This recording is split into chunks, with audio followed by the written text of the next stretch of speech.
Imaginez le stress non comme un ennemi, mais comme un messager qui frappe à votre porte. Il ne cherche pas à vous nuire, mais à vous alerter sur vos besoins et vos limites. Après 40 ans, ce messager devient plus insistant, nous invitant à ralentir et à écouter. Le stress n'est pas une faiblesse, mais un guide précieux pour retrouver notre équilibre. Accueillir ce message, c'est le premier pas vers la sérénité. Notre corps et notre esprit portent l'histoire de nos expériences, et le stress reflète ce vécu. Plutôt que de lutter, développons une sagesse émotionnelle, reconnaissons sa présence et cherchons ce dont il est le symptôme. Cette période de la vie est une opportunité pour mieux se connaître et prendre soin de soi. Le stress nous pousse à redéfinir une vie plus authentique et apaisée. Considérons-le comme un allié qui met en lumière nos fragilités pour que nous en prenions soin. En changeant notre regard sur le stress, il devient un moteur de changement vers un équilibre durable. Après 40 ans, notre corps et notre esprit portent l'accumulation des années. Les tensions physiques sont le résultat de milliers de jours de stress, de fatigue et d'émotions non exprimées. Un simple événement peut aujourd'hui déclencher une réaction intense, car notre réservoir émotionnel est plein. La charge mentale s'ajoute, responsabilités professionnelles, familiales, soucis financiers. Notre esprit ne se repose jamais vraiment, ce qui nous rend plus vulnérables au stress. Ce n'est pas que la vie est plus difficile, mais notre capacité à absorber le stress est diminuée par le poids du passé. La moindre sollicitation peut être celle de trop. Reconnaître cette réalité n'est pas une faiblesse, mais une prise de conscience essentielle. Comprendre l'origine de ce poids permet de commencer à l'alléger. Prendre soin de son corps, accueillir ses émotions, alléger sa charge mentale, voilà les clés. C'est ainsi que l'on retrouve un peu de légèreté et de paix intérieure. Face au stress, notre cerveau active le mode combat ou fuite, même pour des soucis modernes. Le problème, c'est que l'alarme ne s'éteint jamais vraiment. Le stress devient chronique. Notre système nerveux reste en hypervigilance, inondé d'hormones comme le cortisol. Cela brouille à mes pâmes la concentration, la mémoire et rend la réflexion difficile.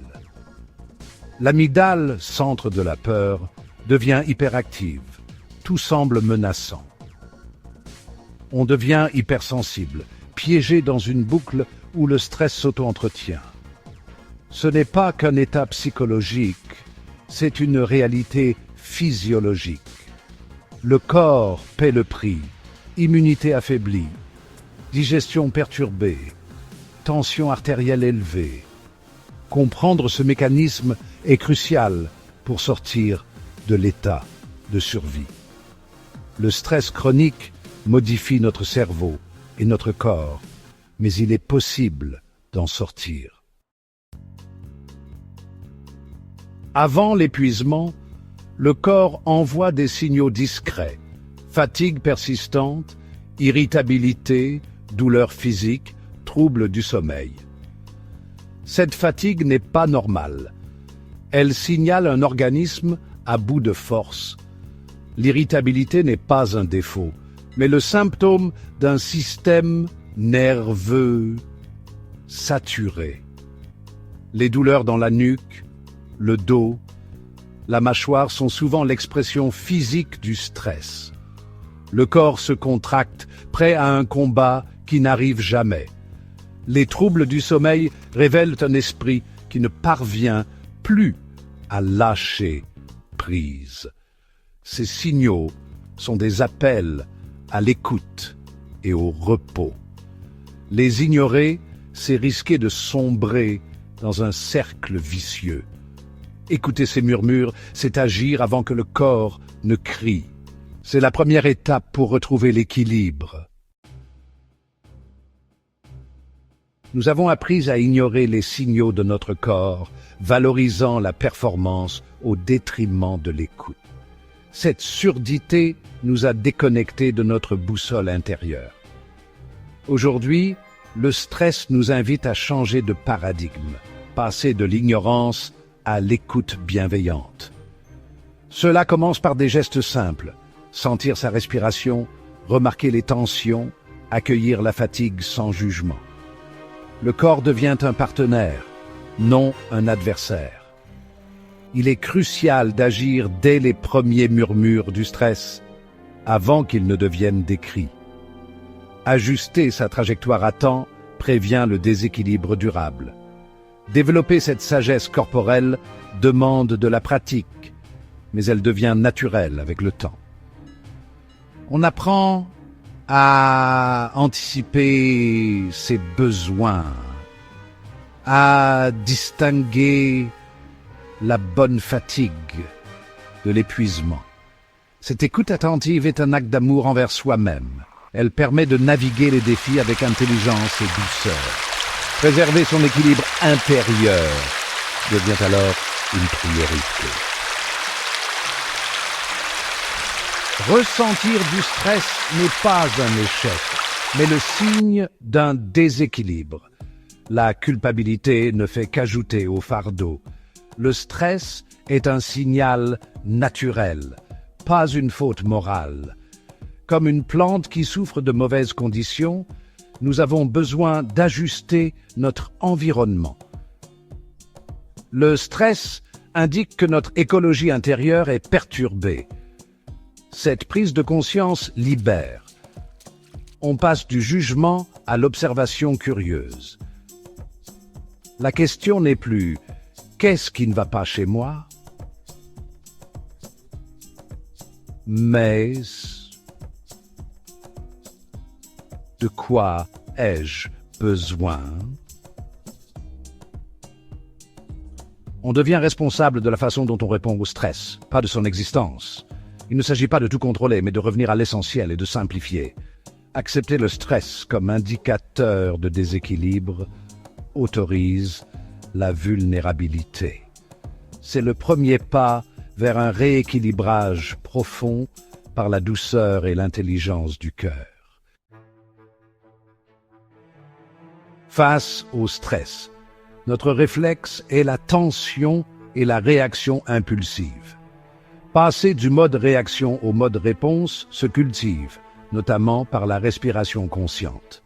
Porter attention à son souffle, sans le modifier, active le système de repos et de réparation. 3. Respiration consciente suffisent souvent à calmer le corps et l'esprit. C'est un refuge accessible à tout moment. Revenir à ses sensations corporelles, comme sentir ses pieds sur le sol, coupe court au bavardage mental. Ces exercices ramènent au présent et apaisent l'anxiété. Pratiqués régulièrement, ils créent de nouveaux réflexes neuronaux. Stimulus, pause, respiration, réponse choisie. On apprend à choisir la réponse plutôt que la réaction. Ce sont ni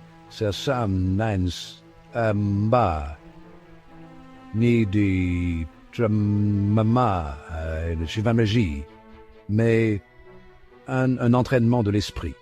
Cette gymnastique intérieure rend plus stable et serein face aux tempêtes de la vie. La liberté de choisir sa réponse au stress s'acquiert, un souffle à la fois. Le but n'est pas seulement de survivre au stress, mais de transformer notre manière d'être. Il s'agit de passer d'une vie subie à une vie choisie, centrée et alignée. Transformer la pression en présence c'est cultiver une attention à l'instant, à ses sensations et émotions. Intégrer la respiration et le recentrage dans le quotidien devient une nouvelle façon d'être. La présence attentive est le plus puissant antidote au stress. Une vie alignée, c'est agir en accord avec ses valeurs et besoins réels. On apprend à dire non à ce qui épuise, oui à ce qui nourrit. Cet alignement réduit les frictions et apporte une paix profonde. La quarantaine peut devenir une renaissance guidée par le stress comme messager. En acceptant cette invitation, on s'engage sur une voie de croissance et de sérénité.